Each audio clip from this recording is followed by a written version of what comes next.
Okay students, let's start our next set of questions for finding outputs of given code. तो यहाँ पर देखिए एक स्ट्रक्चर टेस्ट गिवन है, इसके अंदर एक कैरेक्टर एरे है str, राइट, एक ही मेंबर वेरिएबल है कैरेक्टर एरे str, और फिर मेन में जाकर के इसके दो ऑब्जेक्ट बनाए, st1 जो स्ट्रक्चर टेस्ट टाइप का है और st2 ये भी स्ट्रक्चर टेस्ट टाइप का है, यानी कि दोनों के अंदर str में वैल्यू रखने की कैपेबिलिटी आ गई है।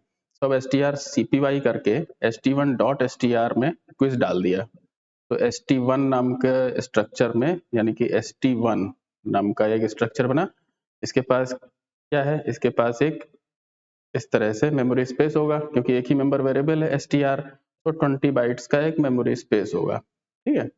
और strcpy की हेल्प से इसके अंदर क्विज QUIZ है ना, QUIZ और /0 ये होगा। 20 कैरेक्टर्स की जगह 1 2 3 4 5 तो रख ही सकते हैं, अभी और भी आगे खाली होंगे स्पेसेस, लेट इट बी।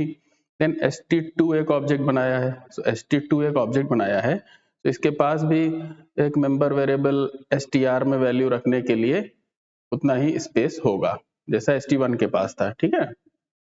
फिर क्या किया है, st2 में st1 को असाइन कर दिया, यानी st1 के अंदर के जो भी मेंबर वेरिएबल्स थे वो st2 में चले गए, है ना। मेंबर वेरिएबल में क्या वैल्यू थी, क्विज, तो वही क्विज st2 में भी चली गई, सो क्विज यहाँ भी हो गई QUI एंड Z और /0। लेकिन st1 का अपना मेंबर वेरिएबल अलग है, st2 का अपना मेंबर वेरिएबल अलग है, ठीक। तो st1 डॉट str में क्विज है, ये है st1 डॉट str, राइट। और ये क्या हो गया, ये हो गया st2 डॉट str पर दोनों अलग अलग हैं। अब कह रहा है नेक्स्ट लाइन में st1 डॉट str के 0 पर s डाल दो, तो st1 डॉट str की 0 लोकेशन कौन सी होगी, जहां पर q लिया है, ये 0 है इंडेक्स, ये 1 है, ये 2 है, ये 3 है, ये 4 है, इस तरह से है ना, क्योंकि ये कैरेक्टर एरे है, तो इंडेक्स वाइज चलेगा। सो st1 डॉट str के अंदर ये कह रहा है कि st1 डॉट str के अंदर 0th प्लेस पर, यानी पहले इंडेक्स पर जहां पर q है वहां पर क्या डाल दो, वहां पर s डाल दो, ठीक है, s डाल देते हैं। सब क्यू की जगह यहाँ पर एस हो जाएगा, अब क्विज की जगह स्विज हो जाएगा, राइट। फिर कह रहा है प्रिंट करो st2 डॉट str, तो क्या st2 डॉट str में कोई चेंज आया, कोई चेंज नहीं आया, क्योंकि st1 अलग जगह पर है, st1 dot str, st2 dot str अलग जगह पर है, हमने चेंज किया है st1 डॉट str में क्विज की जगह। तो अगर यहाँ पर हम इसको प्रिंट करने की जगह यहाँ पर हम लिखें printf में %s st1 dot str, if we will try to print it then it will give me SUIZ, right। ये यहाँ पर जो क्विज की जगह आपने s डाला है वो s यहाँ पर ये करके दिखाएगा, सो यहाँ पर ये इसमें वैल्यू आ जाएगी SUI और Z, ठीक, स्विज SUIZ स्विज। ये कब होगा, जब st1 डॉट str प्रिंट करेंगे, क्योंकि चेंज वही हुआ है, st2 डॉट str में कोई चेंज नहीं हुआ है, तो इसलिए अभी भी इसका आंसर यही रहेगा, क्विज, ठीक। चलिए नेक्स्ट क्वेश्चन पे देखें। तो नेक्स्ट क्वेश्चन यहाँ पर ये स्ट्रक्चर्स की स्पेशलाइज्ड एक प्रॉपर्टी पर बेस्ड है, जिसको बोलते हैं डेजिग्नेटेड इनिशियलाइजर, राइट। डेजिग्नेटेड इनिशियलाइजर्स, जैसा मैंने यहाँ पर नीचे लिखा भी है, डेजिग्नेटेड इनिशियलाइजेशन प्रोसेस या डेजिग्नेशन इनिशियलाइजर, राइट। ये क्या करते हैं, इसमें हम, क्योंकि हम देखिए किसी में कोई वैल्यू इनिशियलाइज करते हैं, जैसे हमने स्ट्रक्चर पॉइंट बनाया है ना, इसके अंदर मेंबर वेरिएबल x है, y है और z है, 3 मेंबर वेरिएबल है, तीनों इंटीजर है, हम ऐसा कर सकते हैं, करेक्ट है, इसमें कोई गलती नहीं, ठीक। फिर अगर हम इसका एक ऑब्जेक्ट बना रहे हैं p1, तो अब हम यहाँ पर x में वैल्यू कैसे डालेंगे, हम p1 डॉट x में अंदर वैल्यू डालेंगे, इसी तरह से हम p1 डॉट y में एक इंटीजर वैल्यू डालेंगे, और फिर हम p1 डॉट z में एक इंटीजर वैल्यू डालेंगे, राइट। यहाँ पर इंटीजर वैल्यूज हमें डालनी है, राइट, तीनों में, तब इनमें वैल्यूज आएंगी। अब अगर हम सपोज हमने इसको इनिशियलाइज किया इस तरह से, डॉट वाई 0 है, डॉट जेड की वैल्यू 1 है और डॉट एक्स की वैल्यू 2 है, और ये p1 के रेस्पेक्ट में है, तो यहाँ पर हमें ये पूरा का पूरा लिखने की जरूरत नहीं है, यानी कि ये सेम है, कैसा है ये सेम है कि हमने यहाँ पर अगर इनिशियलाइज किया है और हमने जो ये वैल्यूज दी हैं इनका सीक्वेंस ध्यान रखना पड़ता है, राइट, क्योंकि जब हम ये डेजिग्नेटेड इनिशियलाइजेशन नहीं करते हैं, अगर हम डेजिग्नेटेड इनिशियलाइजेशन ना करें तो हमें यहाँ पर किस सीक्वेंस में वैल्यू देनी होगी, जिस सीक्वेंस में मेंबर वेरिएबल्स हैं। सो यहाँ पर देखिए जरा, x में वैल्यू क्या देने चाहते हैं हम 2, और x पहला मेंबर वेरिएबल है। सो नॉर्मल जो इनिशियलाइजेशन होता है उसमें हमें इस तरह से देना पड़ता है 2 कॉमा, और देन y में we want to fill 0, y second है, सो इसमें हमें 2 कॉमा 0 कॉमा और z में 1, ये हमें देना पड़ता। It should be correct, right, if we have not used designated initialization। लेकिन अगर हम designated initialization करते हैं then sequence is not compulsory। आप किसी भी वेरिएबल को किसी भी जगह पर इनिशियलाइज कर सकते हैं, but you have to write this dot y dot z dot x, right. तो इसका आंसर 201 आएगा जब आप इसको प्रिंट, अब प्रिंट करते समय तो हम जिस सीक्वेंस में लिखेंगे उसी सीक्वेंस में प्रिंट होने वाला है। तो हमने p1 डॉट एक्स पहले लिखा है, सो x की जो वैल्यू गई है वो वैल्यू है 2, वो प्रिंट हो जाएगी। p1 डॉट वाई बीच में लिखा है, तो डॉट वाई से यहाँ पर y के मेंबर वेरिएबल में जो वैल्यू गई है 0, वो प्रिंट हो जाएगी। और p1 dot z third place पर है और z में वैल्यू 1 गई है, सो आंसर 201 आएगा। और इसको हम बोलते हैं डेजिग्नेटेड इनिशियलाइजेशन। और ये वाला इनिशियलाइजेशन नॉर्मल इनिशियलाइजेशन है, ये डेजिग्नेटेड नहीं है, ठीक। नेक्स्ट क्वेश्चन में आइए, देखिए यहाँ पर एक स्ट्रक्चर दिया है और ये कह रहा है कि बताइए ये स्ट्रक्चर कैसा है, यानी डिफाइन करिए व्हाट इज दिस S। तो S यहाँ पर क्या है, सबसे पहले तो हमें यहाँ पर जो दिख रहा है कि ये एक एरे है, क्योंकि आगे रेक्टेंगुलर ब्रैकेट्स है ना, जैसे कहीं पर ऐसा होता है ना x 10, तो हमें पता चलता है x एक एरे है, उसमें 10 एलिमेंट्स रह सकते हैं। इसके बाद यहाँ पर होता है डेटा टाइप, ठीक। सो डेटा टाइप में यहाँ पर क्या लिखा हुआ है, अगर यहाँ इंटीजर होता तो x में 10 इंटीजर हो जाते। इसी जगह पर अगर सपोज यहाँ पर इंटीजर पॉइंटर होता तो x में क्या होते, x में अब 10 इंटीजर्स के एड्रेसेस स्टोर होते। इट विल हैव, है ना, एड्रेसेस ऑफ 10 इंटीजर्स, क्योंकि ये कैसा है, पॉइंटर्स का एरे है, this is array of pointers. Same यहाँ पर जो इसने बताया है उसके अंदर भी होगा। तो यहाँ पर क्या है कि S is an array having each element as pointer to a structure node, right? As pointer to a structure node, pointer to a structure node, node structure के pointers का एरे है ये। यानी कि S के पास जो एलिमेंट होंगे उनमें क्या स्टोर होगा, उनमें स्टोर होगा address of a variable of which type, structure node type, right, node type नहीं, स्ट्रक्चर नोड टाइप। हमें हमेशा स्ट्रक्चर में दोनों चीजें बोलनी पड़ती हैं। तो स्ट्रक्चर नोड टाइप के वेरिएबल्स का एड्रेसेस का कलेक्शन है ये, ठीक। चलिए नेक्स्ट क्वेश्चन पे देखें, फोर्थ में।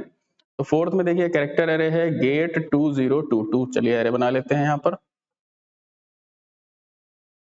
G A T E 2 0 2 2 और /0 भी होगा। तो ये पूरा का पूरा एक एरे बन गया, इसका कैरेक्टर्स का, जो कि ये वैल्यू को रिप्रेजेंट कर रहा है ना, इसलिए मैंने बनाया कैर सी है ये।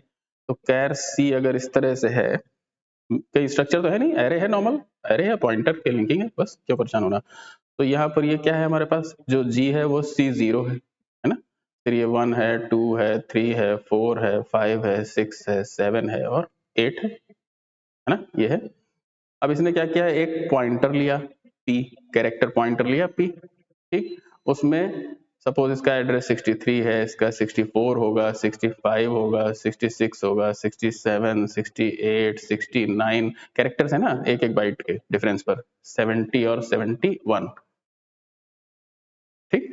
तो इसके पास क्या आएगा, सी क्या है, name of array, name of array contains address of first element of array. तो पहले एलिमेंट का एड्रेस कितना है, 63। तो P जो है वो इसको पॉइंट करने लगेगा, ठीक। अब P हमारा C की तरह बिहेव करेगा, ठीक है। तो अगर हम बोले कहीं पर कि P को प्रिंट करना है, तो P का मतलब क्या होगा, एम्परसेंड C0, और इसको हम एम्परसेंड P0 भी लिख सकते हैं, ठीक। और कहीं पर अगर हमने देखा है कि हमने लिखा है कि P3 का मतलब क्या हो गया, फोर्थ एलिमेंट, और P1 क्या है, P1 यानी सेकेंड एलिमेंट, क्योंकि जो काम हम C से कर रहे थे वो सब अब हम P से भी कर सकते हैं। एरे और पॉइंटर्स में आपस में यही लिंकिंग होती है, ठीक। तो इसीलिए हमें अब उसके बेसिस पर इस चीज का आइडेंटिफिकेशन करना है कि इससे क्या प्रिंट होगा। और %s दिया है, इसका मतलब है कि ये कोई एक एड्रेस होगा और उस एड्रेस पर जो कैरेक्टर होगा उसके आगे की पूरी स्ट्रिंग प्रिंट होनी है, ये मतलब है इसका। तो देखिए यहाँ पर P के पास तो एड्रेस है 63, ठीक है, P के पास है। अब ये चीज क्या है, जो P3 माइनस P1 है, हमें ये सॉल्व करना है कि P3 माइनस P1 में क्या है। अब P3 क्या है, फोर्थ एलिमेंट क्या है, देखिए फोर्थ एलिमेंट है E, कैपिटल E है, ठीक। सेकंड एलिमेंट क्या है, कैपिटल A है ना, ये है P3, ये P3 है और ये P1 है। तो कह रहा है P3 माइनस P1 यानी E माइनस A। अब E माइनस A का रिजल्ट कितना होगा, ये हमें उसकी ASCII वैल्यू से पता चलेगा, ठीक। वैसे हम अगर काउंट भी कर सकते हैं तो हम कर सकते हैं, अदरवाइज ये कैपिटल लेटर्स में है तो हमें मालूम है A की वैल्यू 65 होती है ASCII वैल्यू, और E की वैल्यू कितनी होगी, तो B की 66, 67, 68, 69 है ना, तो इसकी होगी 69। तो कितना डिफरेंस आ गया यहाँ पर, राइट। वो ध्यान में देखिए जरा, ए की वैल्यू कितनी है 65, 65, 66, 67, 68, 69, A B C D E, right. So P3 minus P1 की वैल्यू आएगी 4, 69 माइनस 65 कितना आ गया 4। तो अब जो ये स्ट्रिंग का ये कैलकुलेशन है, ये P प्लस कितना हो गया 4। तो P प्लस 4 पर जो कैरेक्टर होगा वहां से जितनी स्ट्रिंग होगी पूरी प्रिंट होनी है। तो P प्लस 4 कहाँ होगा, P प्लस 0 ये है, P plus 1, P plus 2, P plus 3, P plus 4। P plus 4 मतलब हम यहाँ पर पहुंचे हैं, ये है P प्लस 4। P प्लस 4 का मतलब है कितना एड्रेस लोकेशन है 67, ये है एड्रेस। अब यहाँ से यहाँ जो भी लिखा है वहां से प्रिंट होना शुरू हो जाएगा, यानी कि 2022 प्रिंट होगा, इसका आंसर 2022 आएगा। ओके, नेक्स्ट देखिए जरा, ये एक स्ट्रक्चर है, इसके अंदर एक मेंबर वेरिएबल तो नेम है 20 कैरेक्टर्स का, और दूसरा मेंबर वेरिएबल यहाँ पर यूनियन है ना, यूनियन है, और यूनियन के अंदर फ्लोट है, लॉन्ग आईडी है और यू है, ठीक बात है। तो अब जरा यहाँ पर ध्यान से देखिए, स्ट्रक्चर के अंदर मेंबर वेरिएबल्स का साइज कैसे आइडेंटिफाई होता है, उसके लॉन्गेस्ट मेंबर वेरिएबल के मल्टीपल्स के फॉर्म में मेमोरी एलोकेट होती है, लेकिन हर एक मेंबर वेरिएबल की अपनी अपनी मेमोरी होती है। यूनियन में क्या होता है, यूनियन में भी लार्जेस्ट मेंबर वेरिएबल के मल्टीपल में ही मेमोरी एलोकेट होती है, लेकिन वो शेयर्ड होती है, कॉमन होती है। तो अब यूनियन के अंदर देखें फ्लोट है और लॉन्ग है, फ्लोट और लॉन्ग में हायर रैंक का मेमोरी डेटा टाइप कौन सा है, फ्लोट है। लॉन्ग चाहे जितना बड़ा हो जाए, लॉन्ग एक्चुअली में लॉन्ग इंट होता है, लॉन्ग लॉन्ग इंट और होता है। So real values have higher ranking in memory data types than integers and characters. So float real value है, डबल की float से भी ज्यादा रैंकिंग है। तो यहाँ पर float की रैंकिंग ज्यादा है, float का डेटा टाइप कितना है 4, इसका मतलब है 4 बाइट के ब्लॉक्स इशू होने वाले हैं, ठीक। अब अगर इसने लॉन्ग को 8 बाइट दिया है, वैसे आप टेस्ट कर लीजिएगा कि लॉन्ग 8 होता है कि नहीं, कई कंपाइलर्स लॉन्ग को 4 बाइट भी बताते हैं, तो आप देख लीजिए, अदरवाइज ठीक है जैसा इसने दिया है। तो हमारे पास जो लार्जेस्ट मेंबर वेरिएबल है वो 4 है यूनियन के केस में, है ना, यूनियन के केस में लार्जेस्ट मेंबर वेरिएबल 4 है, यानी 4 के मल्टीपल्स इशू होने वाले हैं। अब 4 के मल्टीपल्स अगर इशू होंगे तो कितना होगा, यहाँ पर 4 के मल्टीपल्स इशू होंगे तो अंदर हमारे पास यहाँ पर जो लॉन्गेस्ट रिक्वायरमेंट है वो कितनी है, वो अगर लॉन्ग आईडी 8 लेता है तो 8 बाइट का यहाँ पर ब्लॉक इसको चाहिए यूनियन को, जो कि शेयर्ड होगा, जिसमें कभी फ्लोट अपनी वैल्यू रख सकता है और कभी लॉन्ग रख सकता है, लेकिन शेयर्ड होगा, बट होगा 8, ठीक। अब ये यूनियन की बात तो हो गई हमारी कि यूनियन में हमारे पास 8 बाइट का एक ब्लॉक है। अभी यूनियन के अंदर जो डेटा टाइप लॉन्गेस्ट था वो 4 था, तो वही 4 हमें यहाँ पर भी यूज करना है, क्योंकि अभी कंपैरिजन में देखा जाए तो स्ट्रक्चर क्या कह रहा है, स्ट्रक्चर कह रहा है कि जो मेंबर वेरिएबल्स हैं, अब यूनियन एक खुद ही अपने आप में एक वो है ना, डेटा टाइप, और उसका लार्जेस्ट मेंबर वेरिएबल 4 है, तो हमने उसका हिसाब से 8 बनाया, ठीक।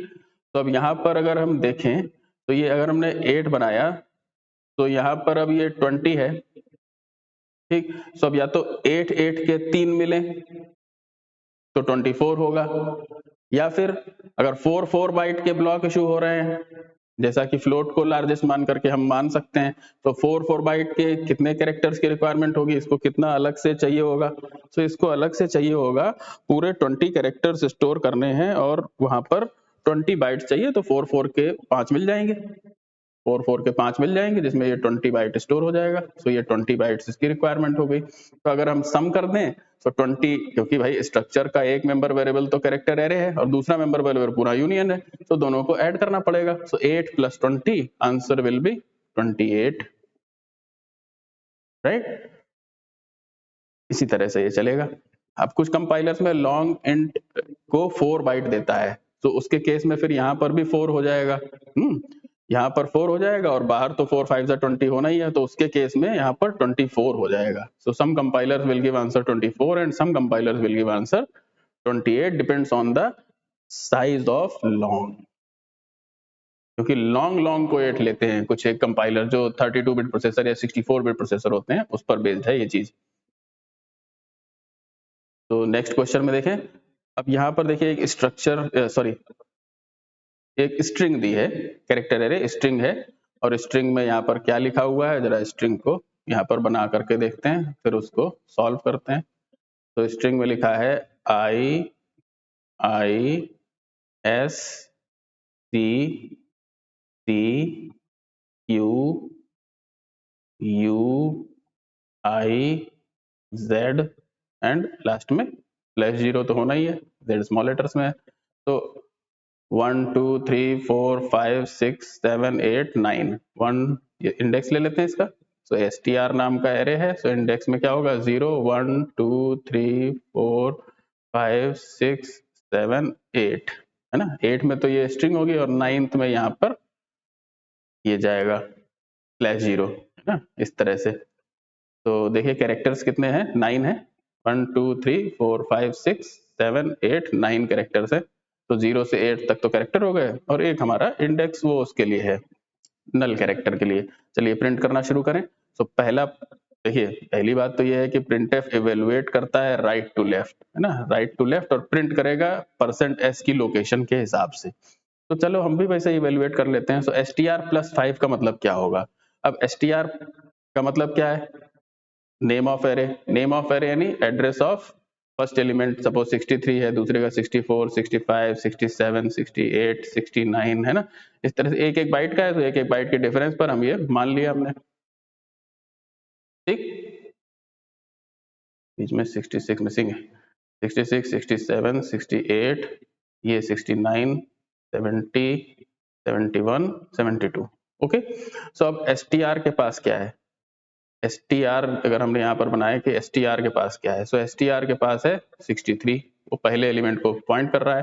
तो एक्चुअली में str+0, है ना, इसका मतलब सिर्फ str ही है, और ये हमारा 63 लोकेशन है। तो str+1 कितना होगा, 64 होगा। तो इसी तरह से आप बढ़ते चले जाइए, तो ये होगा str+0 1 2 3 4 5, 5 का मतलब है कि हम यहाँ पहुंच गए हैं Q पर। तो str+5 में Q आ गया, तो %s की वजह से वहीं से वैल्यू प्रिंट होना शुरू हो जाएगी,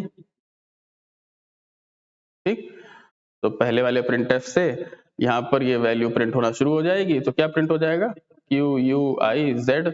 अब देखिएगा इसमें n भी लिखा हुआ है, तो ये n भी प्रिंट होगा। फिर अगर हमने दूसरे वाले पे आए, अब यहाँ पर देखिए एम्परसेंड लगा के 5 str कर रहे हैं। अब एम्परसेंड का मतलब क्या होता है, एड्रेस ऑफ।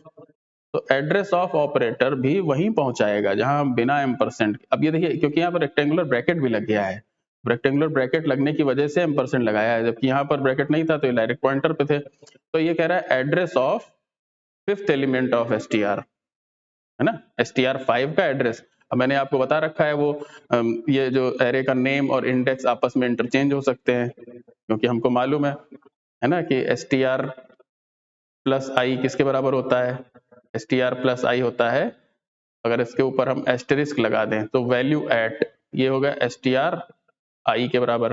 अब प्लस और i आपस में इंटरचेंज कर दें तो यहाँ पर लिख सकते हैं ना i+str, तो यहाँ भी लिख सकते हैं i बाहर और str अंदर। तो वही चीज लिखी हुई है। और अगर हम इसके ऊपर एम्परसेंड लगा देंगे तो इसका एड्रेस निकालने लग जाएगा, और इसमें से हम एस्टेरिस्क हटा देते हैं, एड्रेस पर पहुंच जाते हैं।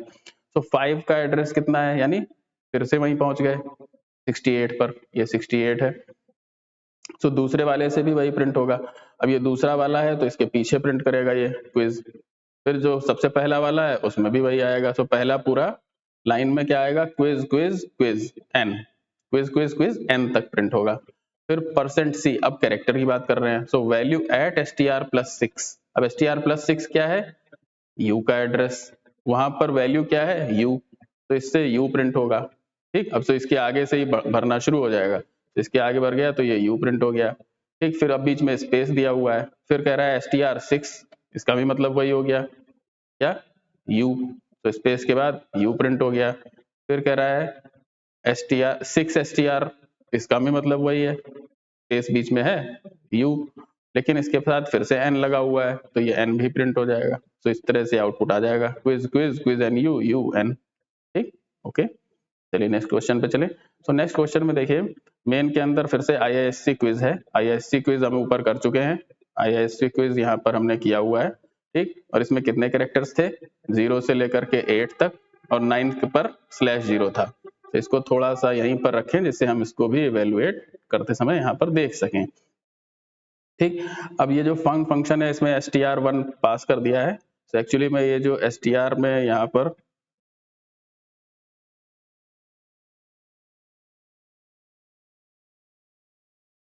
ये जो str में यहाँ पर वैल्यू गई IISc क्विज, ये IISc क्विज जो है सीधा str1 में चला जाएगा। ठीक, जो मैं आपको यहाँ पर शो कर रहा था, और फिर बस printf में प्रिंट होना शुरू हो जाएगा।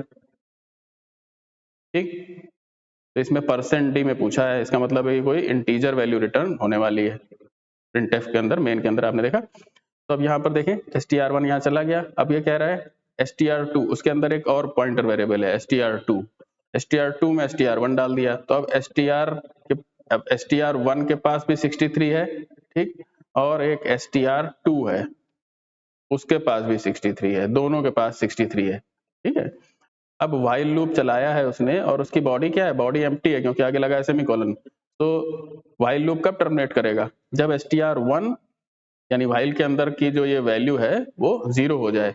अब स्ट्रिंग के केस में 0 का मतलब होता है /0, इसका मतलब है कि str1 की वैल्यू जब 72 हो जाएगी, क्योंकि 72 पे /0 है ना, तब ये व्हाइल लूप फेल हो जाएगा, है ना, तब व्हाइल लूप फेल हो जाएगा। तो str1 की वैल्यू 72 हो जाए, और 72 अगर वैल्यू पहुंच जाएगी तो उस पर हमारे पास यहाँ पर क्या हो जाएगा, str2 जो है वो 72 पे पॉइंट करने लगेगा। ठीक, str1, और उस समय व्हाइल लूप फेल हो जाएगा। तो फिर हम बाहर आ रहे हैं ना, str1 कहाँ पर है, str1 तो 72 पर है, और str2 कहाँ पर है, str2 63 पर है। तो अब ये जो 72 माइनस 63 वैल्यू आ रही है, क्योंकि ये कैरेक्टर एरे है तो हम इसको ऐसा ले सकते हैं, इसे कितना है 9 है, वही प्रिंट हो जाएगा जो printf के अंदर है। ठीक, अगर ये इंटीजर्स का एरे होता तब भी पॉइंटर्स का सब्ट्रैक्शन, बीच में जितने नंबर ऑफ एलिमेंट्स पड़ रहे हैं वही रिजल्ट आ जाता। यानी कि अगर ये इंटीजर का होता तो क्या होता, ये हम इस तरह से एड्रेस में 72 माइनस 63 ना कर पाते। ये एक्चुअली में करना पूरी तरह से मीनिंगफुल नहीं है, वो कैरेक्टर एरे में ही करेक्ट है, क्योंकि 72 पे हम पहुंचे हुए हैं। अगर इंटीजर्स का एरे होता, 2-2 के गैप पे होता, तब थोड़ी ना 9 आता, है ना, तब तो 18 आ जाता। फ्लोट का होता तो 4-4 का होता, राइट। तो इसी वजह से कितने नंबर ऑफ एलिमेंट्स का गैप पड़ा है बीच में, ये उसकी काउंटिंग है। तो गैप कितने का पड़ा है, जितने नंबर ऑफ कैरेक्टर्स हैं, क्योंकि पहला पॉइंटर तो पहले कैरेक्टर पर है और आखिरी पॉइंटर /0 पर है, तो बीच में जितने कैरेक्टर्स का गैप है वही इसका आंसर है। ठीक, तो नेक्स्ट क्वेश्चन में देखिए, कौन सा प्रॉपर्ली डिफाइंड स्ट्रक्चर वेरिएबल है, बताइए आप अपने आप से, इनमें से कौन सा प्रॉपर्ली डिफाइंड है, क्या पहला है, नहीं है, क्योंकि यहाँ सेमीकोलन मिसिंग है, राइट, इसलिए ये नहीं है। दूसरे वाले में भी बाहर सेमीकोलन मिसिंग है, ये भी नहीं है। तीसरे वाले में करली ब्रेस ही नहीं लगाया हुआ है, इसलिए ये मिसिंग है। चौथा वाला करेक्ट है, इसमें दोनों चीजें प्रेजेंट है। ये एनुमरेशन आ गया। अब एनुमरेशन में क्या होता है कि हमारे पास एनुमरेटर एक तरह का सिंबॉलिक कांस्टेंट होते हैं, जिसमें इंटीजर्स की तरह से वैल्यू यूज करी जाती है, यूजर डिफाइंड डेटा टाइप है। तो हम इसके मेंबर वेरिएबल्स को अगर वैल्यू ना दें तो ये अपने आप से 0 से इनिशियलाइज कर देगा, और अगर हम वैल्यू दे दें तो ये उसी वैल्यू को ले लेगा, लेकिन हर अगला एलिमेंट पिछले वाले से +1 होगा। ठीक, जहां हम वैल्यू दे देंगे वहां फिर बदल जाएगा, फिर अगला एलिमेंट +1 होगा, फिर अगला एलिमेंट पिछले वाले से +1 होगा, फिर अगला एलिमेंट पिछले वाले से +1 होगा, इस तरह से वैल्यू प्रिंट होगी। तो अब जरा प्रिंट करके देखें, मन में तो -1 है, तो मंडे तो -1 ही आएगा, ट्यूसडे में, मंडे में +1 करें, -1 +1 कितना होगा 0, तो 0 हो जाएगा। वेंसडे में 4 हमने दिया है तो 4 रहेगा, फिर आगे तो 5, 6 और 7 हो जाएंगे क्योंकि +1 के गैप पर है सारे, राइट। नेक्स्ट देखिए यहाँ पर क्या है, struct SIMP int I is equal to 6 है। अच्छा देखिए स्ट्रक्चर को जहां पर ये डिक्लेयर कर रहा है उन्हीं मेंबर वेरिएबल्स में इसने वैल्यू रखनी शुरू कर दी है। ये इम्पॉसिबल है क्योंकि ये स्ट्रक्चर का डिक्लेरेशन है, हम अभी डेटा टाइप बना रहे हैं, ये यूजर डिफाइंड डेटा टाइप है ना, डिक्लेरेशन है, दैट मीन्स कि मेमोरी स्पेस अभी रिजर्व नहीं की गई है, no memory space is reserved. We cannot write values to the member variables of a structure. We can create object s1, then we can write s1 dot I some value, right? We can write it. We have written s1 dot city, so s1 dot city can be given any value. अब यहाँ पर ये strcpy से करे जाएगा, इसे direct equal to नहीं, ठीक। तो ये वैल्यू तो हो सकती है, लेकिन यहाँ पर ये I और 6 वैल्यू और चेन्नई वैल्यू ये पॉसिबल नहीं है, so इसलिए इसमें कंपाइलेशन एरर है। Okay, keep practising, thank you.